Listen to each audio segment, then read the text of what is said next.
thank you everyone for joining us today for our first Energy 101 session.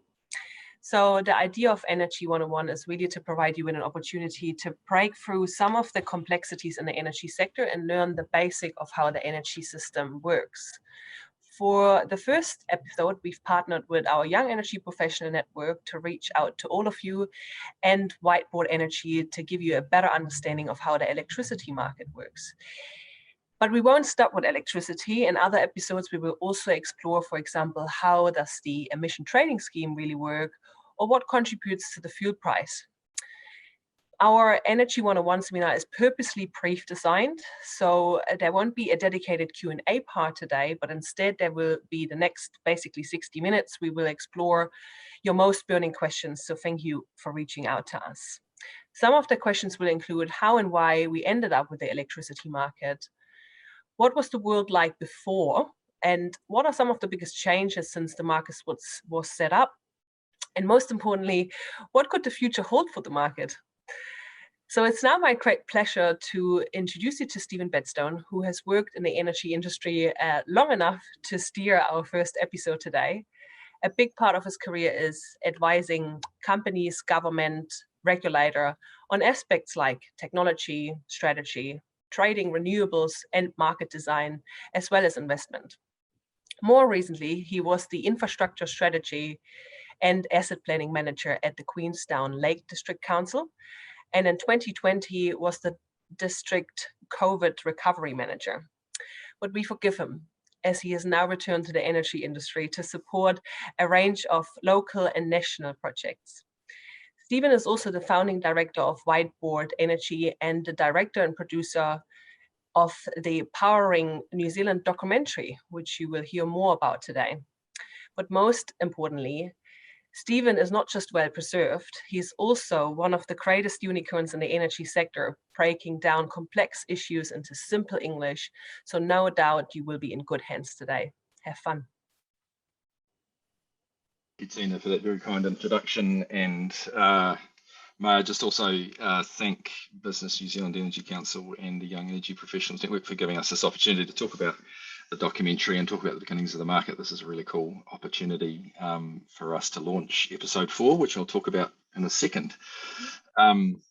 Just by way of introduction to Whiteboard Energy, for those of you that haven't come across Whiteboard before, David, you and I set up Whiteboard Energy, I think in 2011, and it was recognising what we saw as a need in the market for some really good quality sort of business school style education in the industry, with more case studies and engaging kind of discussion, narrative based conversations about how the market works.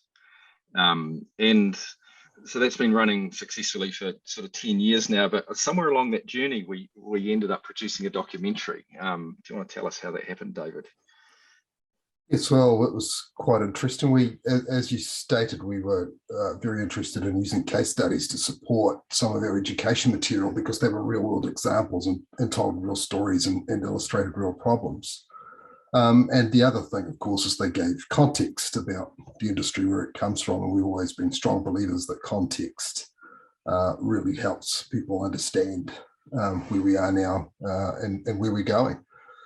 And it was in the course of doing those case studies that we kept finding out such things as New Zealand was the first to do this, and it was the first to do that, and it did the biggest this, and it did the biggest that, and it did this. And we were just amazed that we could have been in the industry for so long and not known about some of these things. So we were motivated to tell that story.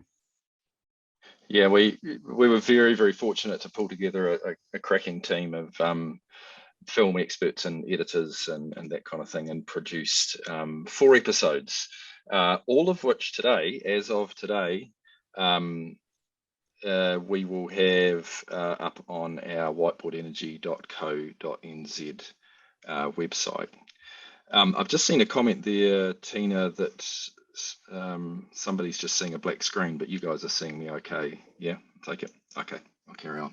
So we're going to talk about episode 4, which really picks up on this, how did the market come into being? So it sort of picks up at the late 1980s, 1990s, because we think a lot of the discussions about the energy market, the wholesale market today, as we refer to it, you're so much better placed to talk about it in terms of what might need to change or what's working if you understand the why. And that's why putting this Energy 101 thing from Business New Zealand and the launch of the episode today together.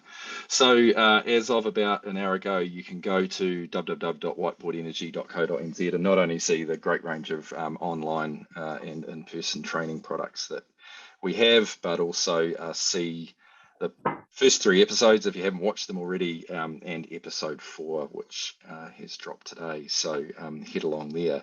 But we want to talk about episode 4 today, and I want to explain why we have the 2 lovely women below, well, they're below for me on the screen, involved. I won't make the well-preserved joke that you made before, Tina, just to call that one out again.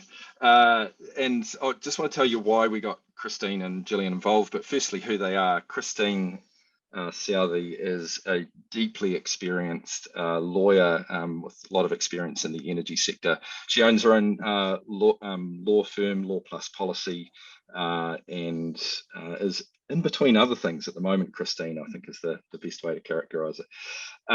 Gillian Blythe is currently Chief Executive of Water New Zealand, but previously was involved in senior executive roles at Meridian Energy for a long time. And you're going to hear a little bit more about how Gillian originally got involved in the New Zealand electricity market shortly. And we are really, really grateful for both of you giving your time to be on this panel today, because we actually asked Gillian and Christine to feature on episode 4 because we believe they had 2 really unique individual stories about the reform. So rather than it being an academic or conceptual thing, each of them were able to tell us a story of their involvement. They actually quite really did a good job of illuminating some of the reform process.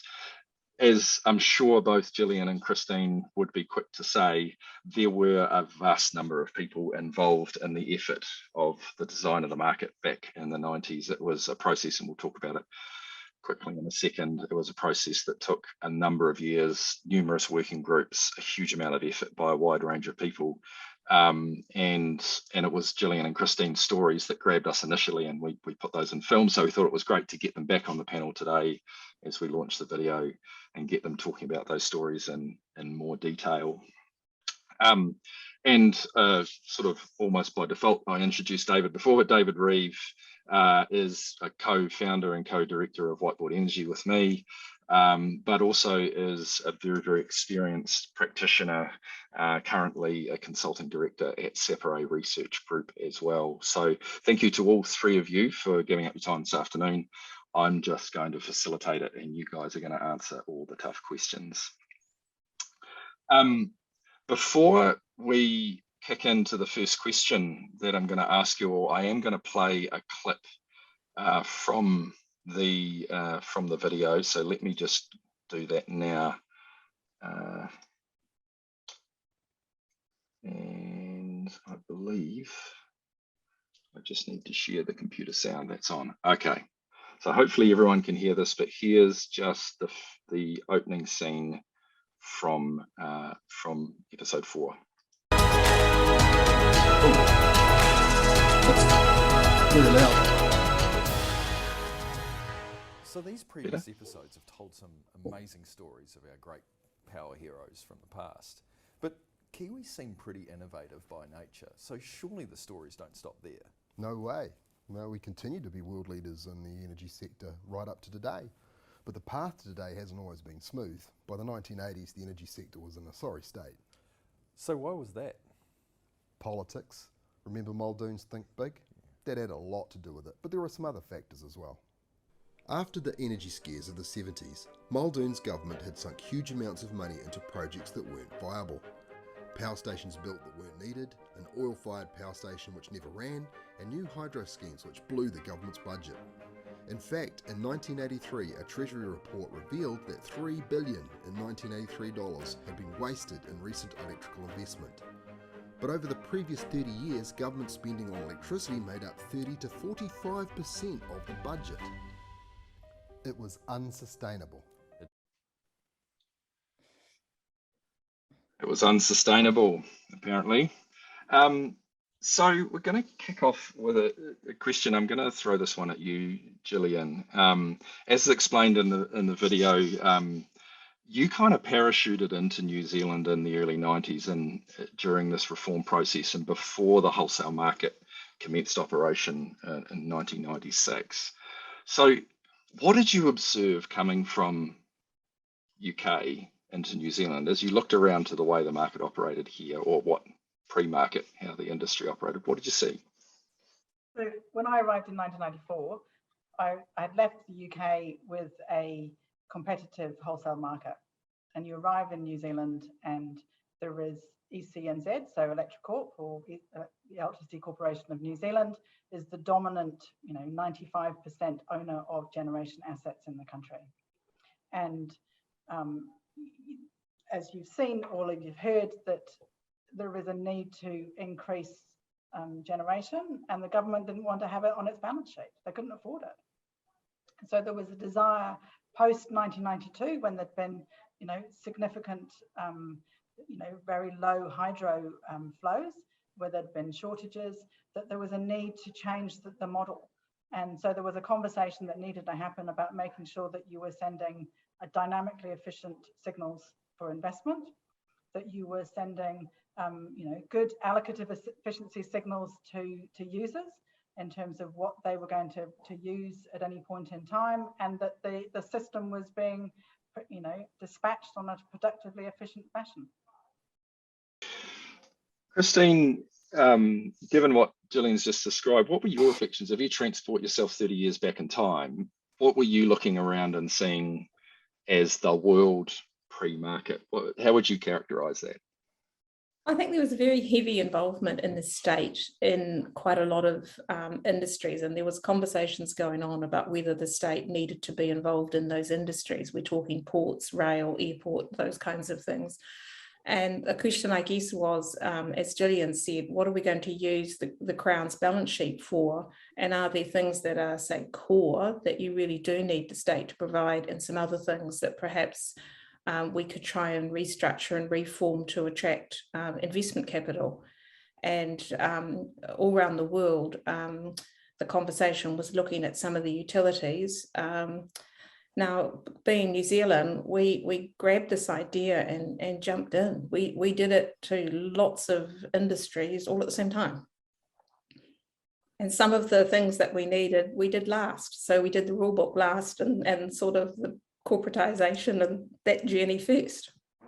I mean, you make it sound more chaotic than it possibly was, but we'll talk about that in a second. But before we do that, David, I mean, as part of you and I, well, both in our work, but also researching for the documentary, I mean, we've looked back, and you can see in episodes 1 to 3 over 100 years of history in electricity, and that introduction that we have in this video that sort of talks about Muldoon and Think Big, and the $3 billion that was wasted, 30% of the Crown balance sheet capital was for the energy industry. It sounds pretty dire, but the history isn't all bad, is it?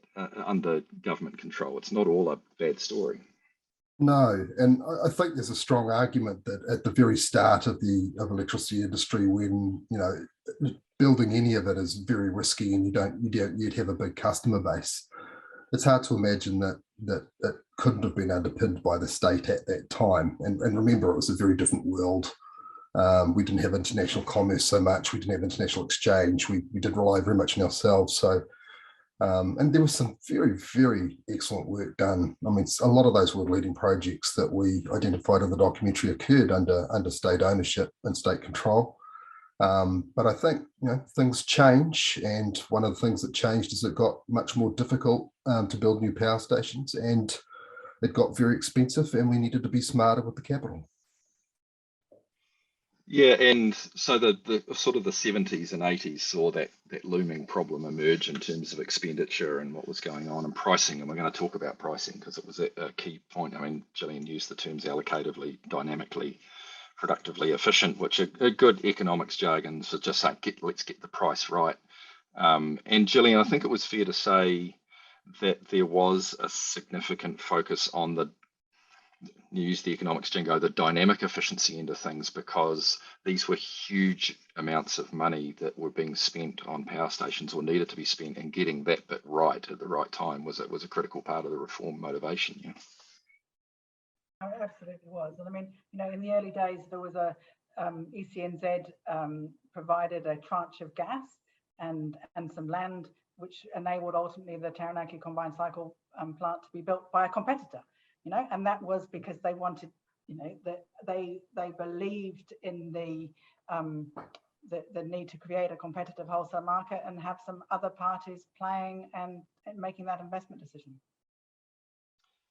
We're going to talk about the design process in a second, but there's a really interesting moment. I'm just going to play another clip from the video now where you two are talking about, Christine, you're talking about, well, there were other markets that were kind of doing this. So did that give us an opportunity to grab a template and say, here's how you do it? So let's grab just the book that says, here's how you reform electricity system. And Gillian, you were talking about some of the interesting conversations that were thrown around the table.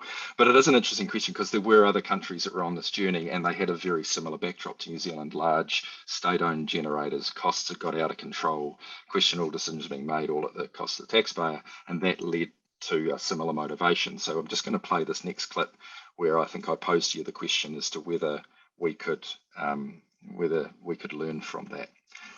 So I'll attempt to do this again. Here we go.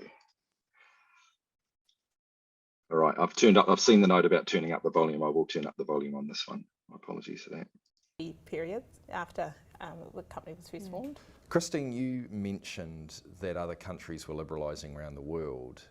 Does that mean there was a blueprint for how to do this and where you wanted to get to that you could draw on? I think other countries were doing it over a different timescale. So I think that across quite a lot of countries, they were looking at what it is, you know, which sectors were ripe for liberalisation, and that was coming in. New Zealand just jumped in and did it bigger, further, deeper than everyone else. We went longer on this experiment as well, and we just went further. I didn't find any precedents for practically anything that we did. Yeah, there was nothing we could borrow. It was very much making it up as we went along. The number of blank pieces of paper, when you start to create a rule book and someone says information disclosure, and everyone goes, great idea. You know? And you go, okay, what do we mean by information disclosure? And then not only what is it, how often, where will it go, who will be able to see it? What are your proudest moments when you look back? I'm going to pause it there. You're going to have to go to the video to find out what their proudest moments were. Look, going back to you, Gillian, you know, that it sounded like it was a very learning by doing kind of process. And what was the process like? Was it consultative, or was it a group of people stuck in a room trying to do this in a dark room? But you had to think of everything, right? Yeah, I mean, there were lots of working groups that were established. You had, you know, everything from, I can remember sitting down with David Small one Saturday afternoon. We had to make a decision about where you set the price. Did you establish the price at the beginning of the half hour, the end of the half hour, the highest point in the half hour, some average of the half hour, you know, and you had to come up with some ideas as to which one was the most sensible option, and then put it to a group of people who were going to, you know, tear it apart, pull it together and basically write it into the book and make sure that Transpower was able to actually do it in the time period that was required. Yeah, and Christine, I mean, you made the point that the international comparators that were out there weren't of a huge amount of use to us because we were doing this on a much more compressed time frame. We were doing everything further and faster. But to some extent, there were aspects of those international jurisdictions that we could lean on. I mean, the idea that a generator makes offers every half hour, for example, into a market and says, here's my price and the quantity that I'm willing to generate at, and that a system operator does a cost minimizing, security honoring dispatch every half hour and figures out what's the least cost combination generation that still meets demand and your security constraints.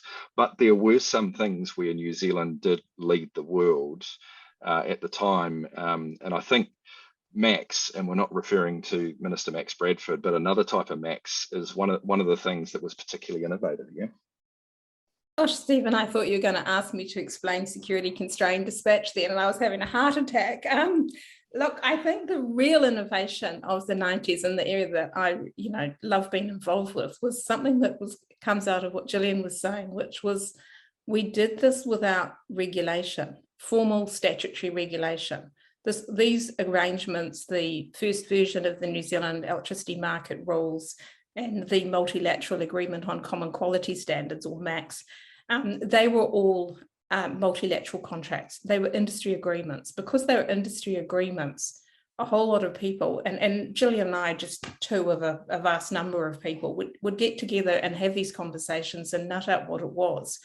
It actually made implementation easy because the people that wrote the rules were part of making the rules, and they discussed all the pros and cons in getting them. So that actually took risk out of the system because you didn't find things out afterwards. I think one of the reasons why I was sort of involved in some of the bits was just to write it all up, because there was a lot of sort of documentation and doing it by agreement. But that was something at the time was envied all around the world, that the rule book was sort of, of the people, by the people, rather than something which just came down on a high and then we had to try and make work. And I think that may be a key reason why it has been so enduring. There are so many parts of that rule book that I can just go to now and say, that's been there since the beginning, or only a little bit of evolution has been needed there, which is amazing when you think of how long ago it was. And I think your point about not having a rule book foisted upon you as an industry also hints at one of the questions that actually came from one of the participants today, which was the pros and cons of different markets around the world. Because we've all got the sort of a core standardish design, but then there's all these variations around the world. But I think before we hopped on this call, you had an interesting take on that, the need to sort of honour the context of the country and the system that you have when you do that design process, and you can't just grab another design from another part of the world and drop it into a country. Is that fair comment? Oh, absolutely. I mean, everybody on this call that's involved will know how unique the New Zealand power system is. And I think that, that's a big driver as well. And then we've got to fit it into, our world. I think it's a credit to New Zealand that we were able to do so much before having to pick up the rule book. But one of the ways we did it was to use what we called guiding principles. So there was a sort of an overarching agreement on what the sort of basic framework would be. So at the time, we talked a lot about environmental sustainability, but we weren't pursuing anything as specific as, zero carbon by 2050. But if we had been given that objective and that had been part of the guiding principles, I'm really confident that we would have been able to get together as an industry and work out what needed to be done, because that was the spirit, that was, the goodwill that existed amongst all those various working groups that Gillian was talking about before. Yeah, and Gillian, question for you. One of the ways that we really led the world was I believe, were the first country to implement locational marginal pricing, or nodal pricing. So in 60 seconds, what's nodal pricing?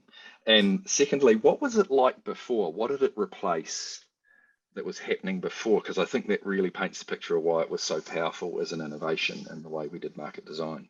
Yeah. Okay. Nodal pricing, I'm just going to say, essentially, we're declaring a price at every grid injection point in the country and every grid exit point in the country. And they all differ slightly because of losses. If you want more, do a Whiteboard Energy course. In terms of what was it like before, so in the, if we say in 1995, ECNZ was declaring prices, running a pricing model that produced a price a week out. The best way to describe it was a horizontal supply curve.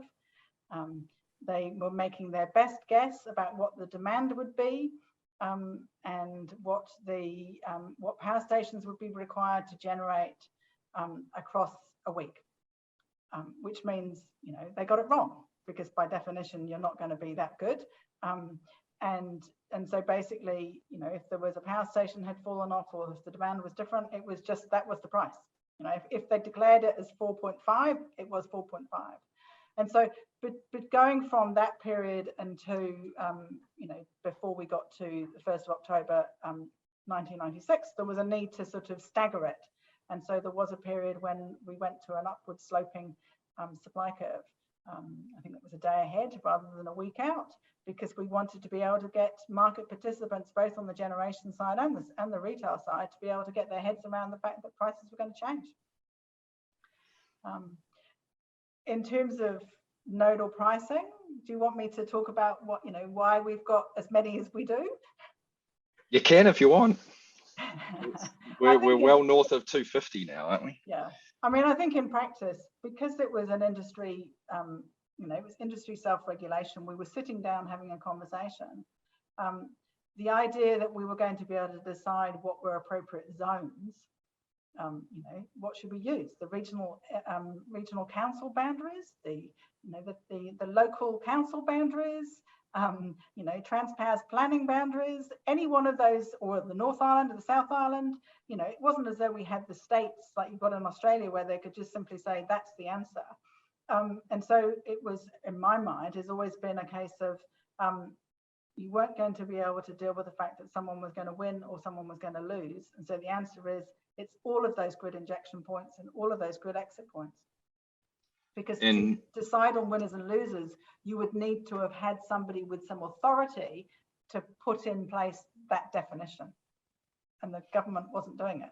We were doing it to ourselves. I imagine, because nodal pricing was pretty darn new at the time. I think Francis Sweppy wrote the book and published it in 1988 that said, here's the maths, I've figured it out. And not 8 years later, we launched a market model that fully implemented what Sweppy was talking about.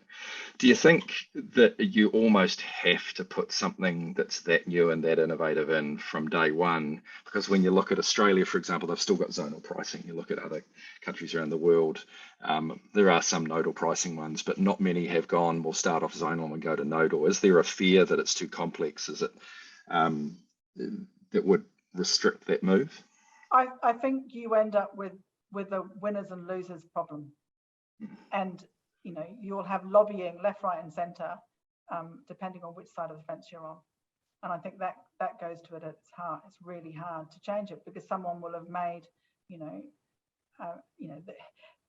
building a new wind farm or building a new hydro station or putting in a solar farm. This is real dollars that are being put down. And from a generation investor perspective, you don't want to have someone changing those rules in a way that you weren't anticipating.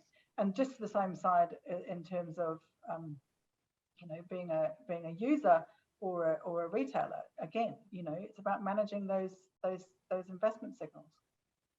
And being an investor, the benefit of nodal pricing is it tells you exactly where it is on the grid. That if you had a choice, what's going to be most profitable for you. So it really drives that dynamic efficiency argument. So Max was a bold move in terms, the whole multilateral nature of the agreement to do the voluntary rule book.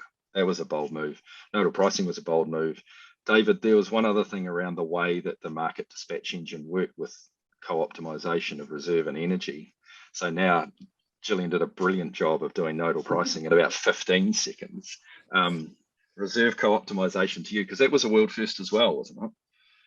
It was a world first, and not only is it a world first, but this is relevant to, both were world first and relevant to nodal pricing. There are still places in the world they say you can't do it, and yet we've actually been doing it since 1996. So it's amazing that it's taken that long to migrate through. But one of the questions that you had, and we've already alluded to, is the pros and cons of different market designs, and that does very much depend on the problems that you have. And New Zealand isn't a large interconnected power system, so it does have some quite acute problems around transmission. It has quite acute problems about managing frequency and making sure there's sufficient backup generation to make sure that the lights stay on if you have outages of transmission lines or generation plant. Now that's quite a difficult technical challenge, but it's also an economic challenge because a lot of the time, the same plant that could provide energy can also provide reserve. So the decision was made to try and make that trade-off as efficiently as could be done. Now, in the early days, there's just a tendency, because we are worried about keeping the lights on, to try and design something that's just a perfect control system. And so Engineers say, well, we need to know their ramp rates, we need to know this, we need to know this, we need to know that. Quite early, there was a philosophical decision that said, hold on a second, the people who know the plant and the people who are responsible for the plant need to be the ones that are making those decisions. We need to try and boil this down to, you decide what your plant can do. Here's the design that will allow the model to make the trade-offs. You tell us the volumes, you tell them the prices. We'll solve that, you live with the result. And so that was a key design philosophy right from the start, but also a world-leading implementation of the model. And the maths were quite sexy, if I can just add that in there, such that the little research group that I was part of at the University of Canterbury, and I don't know whether any of the former Emerge, the energy modelling research group guys are on the call, but I think it was Brendan Ring who developed the reserve co-optimization formula and then had them printed out on a t-shirt, which for a very long period of time was sitting in a glass cabinet at the Management Science Department of the University of Canterbury. And we all walked past that as PhD students and said, that, yeah, that's the ultimate, that's the pinnacle, to have your PhD equations printed on a t-shirt. I don't think it would fetch much on Trade Me today. So there were some really, really strong, bold moves made by New Zealand. As you, all of you, a question for all of you, and who goes first, but as you reflect on where you see the market 10 or 15 years down the track, and I might just start back with you, Gillian, because you made Christine. I'll go to Christine, because you made the comment that the way it was designed gave it the sustainability that said we designed it right correctly for the New Zealand context. We got those decisions right, and therefore it's endured quite a long time. But as you reflect on that process, how well has it endured, and have there been any notable changes where we had to tweak something along the way and go, actually, no, we might not have got that quite right? Now, for a geek like you, I should probably analyze every line in the rule book and work out exactly how many has changed since. But I think my point is that the framework has been pretty enduring, and it's had mechanisms to evolve and change over time. I personally have, and there'll be people on the call that know this, a bit of a disappointment that we've lost the same level of engagement and listening with the industry through the working group process that we have. I think I can say that because I've probably written about, 15 submissions on that topic. So it's no news to people that that's my view. But I do think that if we look at the size of the challenge going forward, we might need to go back and think about that industry engagement process, because sometimes it's easy just to say, oh, well, we've moved off self-regulation, we've got a traditional regulator now, we'll let it be done to us rather than really get involved. And I think under both the self-regulatory model and the regulatory model, it's possible to get involved. I mean, you can shake things up a little bit with really good submissions and get involved through things like the Market Development Advisory Group, Steve. So, but that's the way I see it adapting with the kind of speed that it needs to address all the technologies. I mean, I don't know whether you can remember this, Gillian, but I was actually on the Electricity Commission when Meridian came along and begged for some rule changes to accommodate wind generation. And we were able to do that under that traditional regulatory model just as well as under the self-regulatory model. But it is a question of having a governance structure that's close to the industry.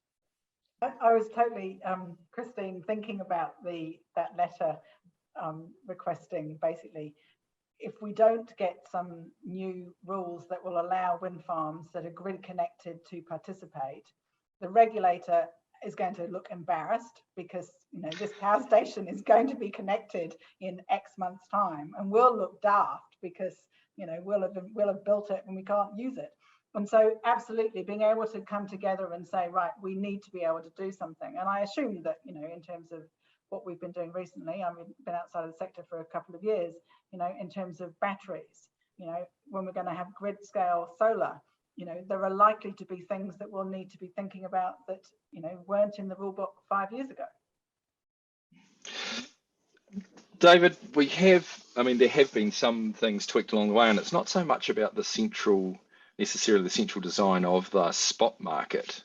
and how the mechanics of that work, but some of the things that sit around it that we generally put in the bucket of wholesale markets. We have improved some of those things. I'm thinking security of supply and hedge markets have actually come a long way since October 1996. You got any thoughts on that or comments on those sorts of things? Yeah, I mean it's come up a lot in the work that is being done currently on moving to 100% renewable, and to sort of look back and think about what are the things that can incentivize investment to encourage security of supply. And one of the questions is what we may not have done quite so well. And I think that contracts market was one that, it was thought in the original days of the market that would just evolve if you had the market prices. But I think what we've learned is that you do actually have to think about how the contracts markets, future exchanges work with the spot market. And sometimes you do actually need to give them a hand. So I think we've learned a little bit there. I think that's what Gillian was alluding to, and interestingly enough, even just within the last couple of years, we actually had to go along and say, well, actually, the rules technically don't allow solar either, so we need to change a couple of things in there so a solar farm can connect. And so I think it's actually, you do actually have to recognise that your market design needs to evolve with the market, the technology, the new challenges and the new objectives that the industry and the economy has. Yeah. And Gillian, the other thing that looms large for me, like contracts market, is security of supply. Now, you're formerly from Meridian, and in 2001, which was, to be fair, what's that, 5 years after the market, 4.5 years after the market was launched, significant changes in 99 with the creation, splitting of ECNZ into 3 smaller companies. But then 2001 came along and bang, we're into our first dry year in the era of the market. Do you think the changes that have been made to security of supply, the policy and the regulations that surround that have sort of made up for some of those early sort of crap moments when we actually got them? Look, I think we have increased the amount of information disclosure that's available.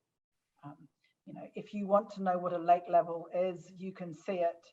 You can see, hydro risk curves. That information is out there.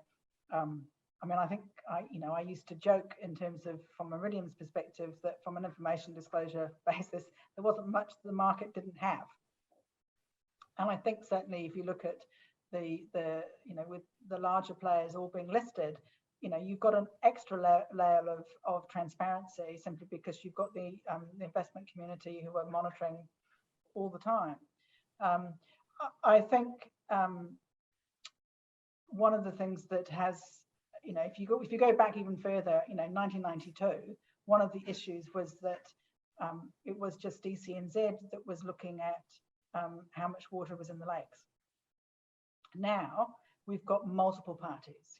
Obviously in terms of the South Island, you started off with Contact and with Meridian, and then following the transfer of the Tekabo assets, you've got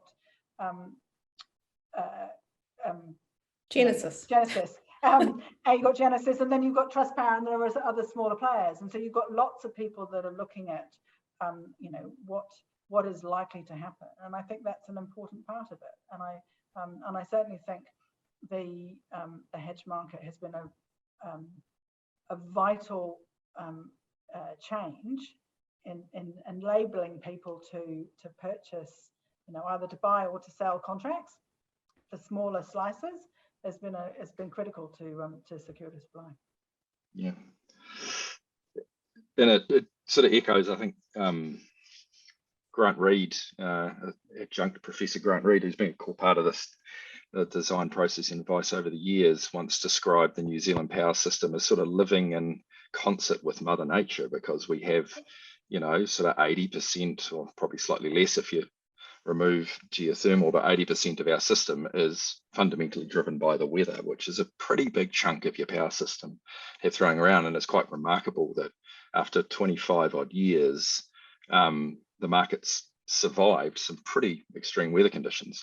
So as you look forward, and there is the very real prospect of even more weather volatility coming forward, we're going to start thinking about, is the market as we designed it in 1996 and with the tweaks along the way the right way to go forward? And there will be a range of discussions and some quite detailed topics and broad things. But I'm going to start with you, Christine. Rather than go into the detail of those things, what advice would you have, leveraging from your experience over the last, well, probably 30 years now, if you count the design process?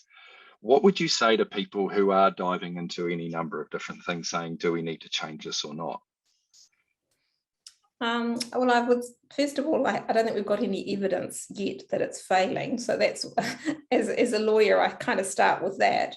But more fundamentally, I think we've got to remember the counterfactual that we previously had and why we got to having the market. I mean, we were looking at the government trying to use its capital in a different place, and having a scarcity of capital. And we were looking at trying to attract investors, trying to attract the management disciplines that come from having private capital, which it was perceived didn't exist with, state-owned assets.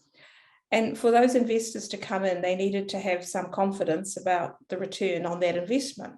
We're now looking at another situation which involves a large amount of capital and a large amount of investment. So I'm not saying the market shouldn't evolve, but whatever evolution it goes to, we still have to satisfy that very fundamental point, which is investors don't want to lay down their capital and then find the rules change the day after. Dave, any thoughts on that question? Definitely technology is a driver. And I think there's two dimensions to technology. The first is you can do different things than we could do before. And the other side of it is that some of the new technology that's coming in now, it just doesn't, the specifications for that are different to the big synchronous machines we're used to. So while we did get a little bit of code change to integrate, to allow solar connections, solar inverters actually have quite a different operating envelope to big synchronous machines, and in some aspects they can't do as well, in other aspects they can actually do a lot better. And so if you actually want to have a high performing electric power system in the future, you've actually got to adapt to the changing technology that's connecting to the power system, and use the technology, use new technology to do the basic jobs better. It's a good point that it's probably naive to think that a design in the rapid technologically changing environment we're in would go 25 years without any changes, because you've got, the world is changing around you and you need to adapt to that. So Gillian, David's sort of indicated the adaptation required as a result of technology.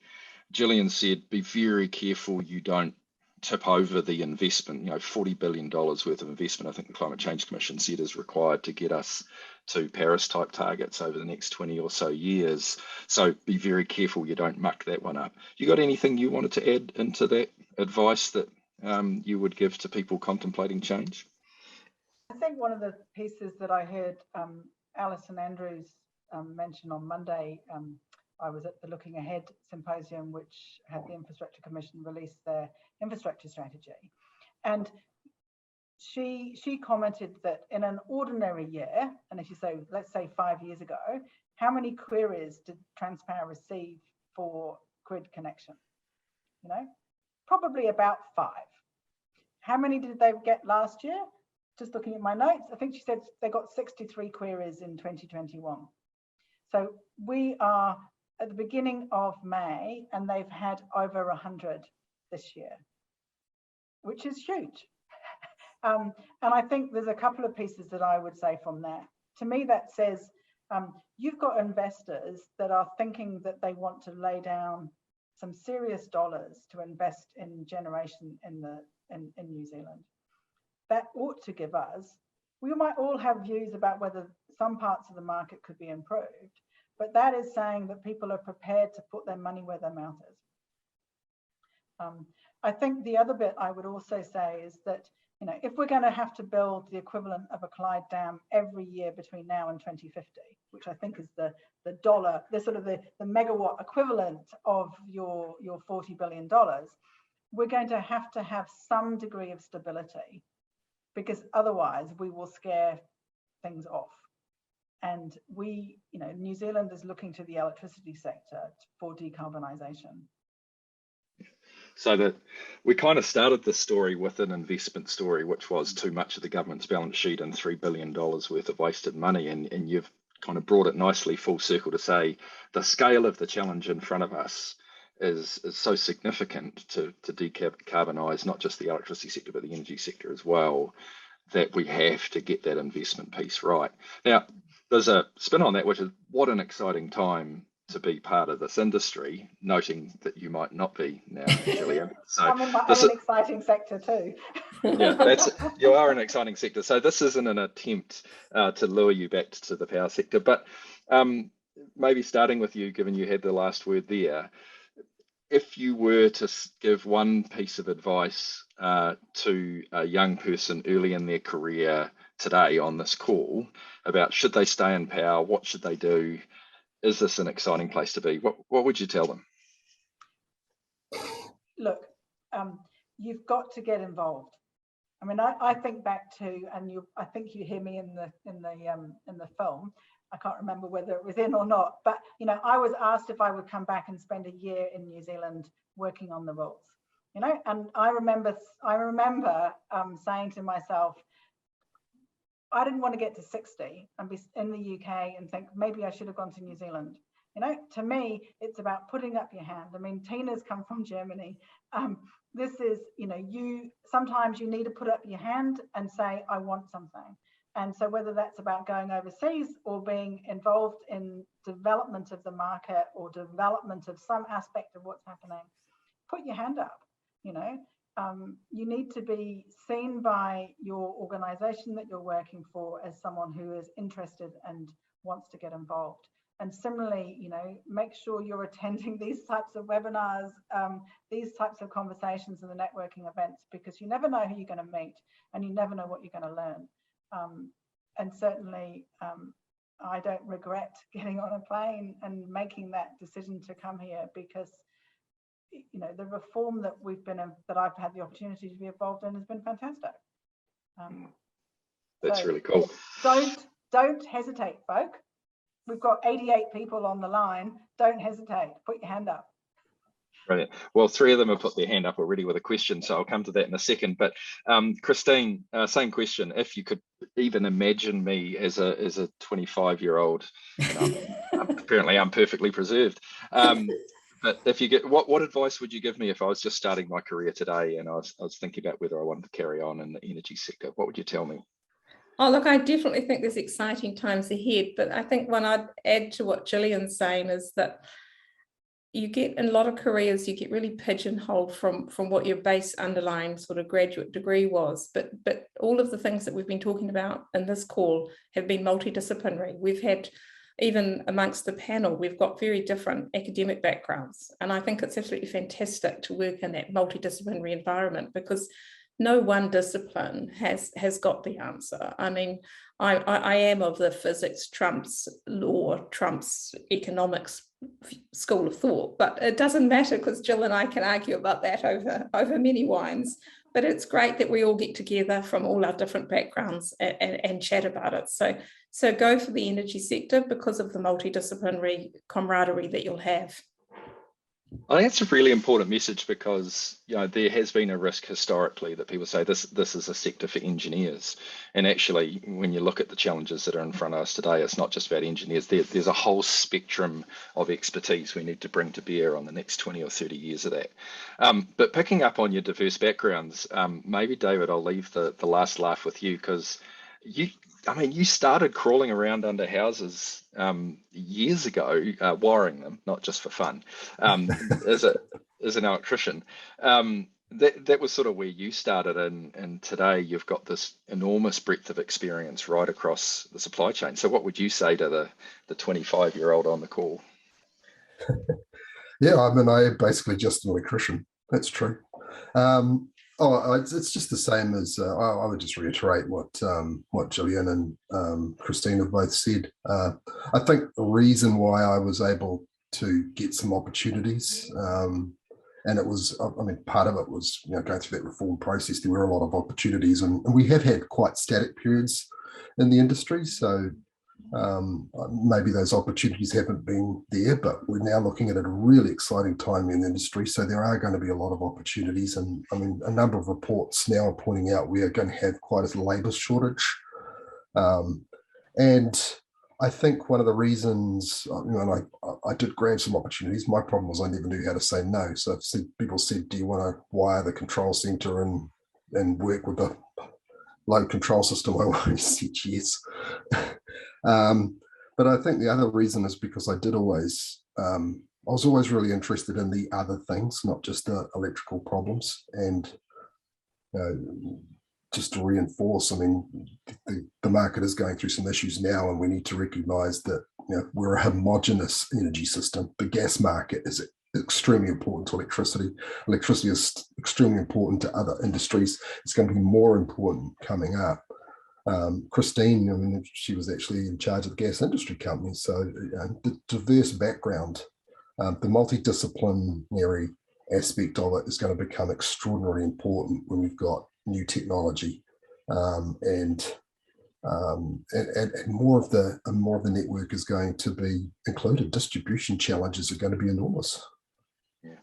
So there's a real need for a sort of systems thinking, multidisciplinary, and I think Gillian's point was be curious about everything. Don't just stick to your swim lane. Don't be afraid to ask questions well outside what you think might be your expertise. And it's one of the things we find, Dave, when I think about, goodness knows how many courses we've run over the years. I know we've put 1,000 people through our online introduction to the market. Just to do a plug for that, $149. You can go right now to whiteboardenergy.co.nz and get our 12 video series that 1,000 people has gone through. But one of the things we do with the groups we get in the room with, David, is that when we have those rooms of people that come from all over the organisation, everything from IT to marketing, comms, legal, that kind of thing, that's where we get the most interesting conversations, because you're almost bringing that multidisciplinary perspective together. And I think that ties right back to how we started about, you know, how we had a view that context was important, and we've had companies that have decided they want to put their finance team and their accounting department through the course, and that, you know, that some people might think that sounds strange, some people might think that's obvious, but in fact, giving people context around what they're doing and why they're doing it actually does two things. First, it makes them more engaged with the industry and the business. And I think also it means when they know why they're doing something, then when there's any uncertainty, they actually do a better job. Yeah, that's a very good point. We could carry on for a long time, I suspect, but I think I've managed to land the plane, Tina, at roughly the right time. But before I hand back to you, thank you all very, very much, all three of you, for again giving us your time, your wisdom, your insights late on a Thursday afternoon. And I would just put in another plug for episode 4. It's freely available on our website, www.whiteboardenergy.co.nz. Follow the little link at the top. It says Powering New Zealand, and you can watch the full 12 or 13 minutes of interviews with Christine and Gillian, but also in there we talked to New Zealand Post, we talked to geothermal providers. Who else is in there, David? Tilt Energy, ironically, but Dion Campbell. Dion Campbell, who, when we interviewed him, he was at Trustpower, and then literally 24 hours later he was at Tilt, and so we had to go and recut the video to reflect that. Trustpower just needs to stop moving, because it makes the editing of our videos really difficult. So, and in fact, for all the industry, stop changing your logos, stop changing your company structure. It's just a pain in the neck. On that lovely note, thank you all very much, and Tina, I'll hand back to you. Thank you, everyone. Thank you, Stephen. Thank you, panel, very much. And that was an awesome session about the very electricity focused and very electricity market focused. And that was because a lot of questions came. So how did it actually all start, and how does it roughly work? Obviously, there's lots of little bubbles you can actually explore further. You could spend a whole day, as Stephen said. I'm keen to hear from you via email, just get in contact with BEC on what else can we do in terms of Energy 101, because obviously there is a lot of misconception out there about the energy system, but there's also a lot of complexity which we sort of trying to help to break down and have a bit of conversation going on. So thank you for everyone's input and participation tonight, and I hope we see you again.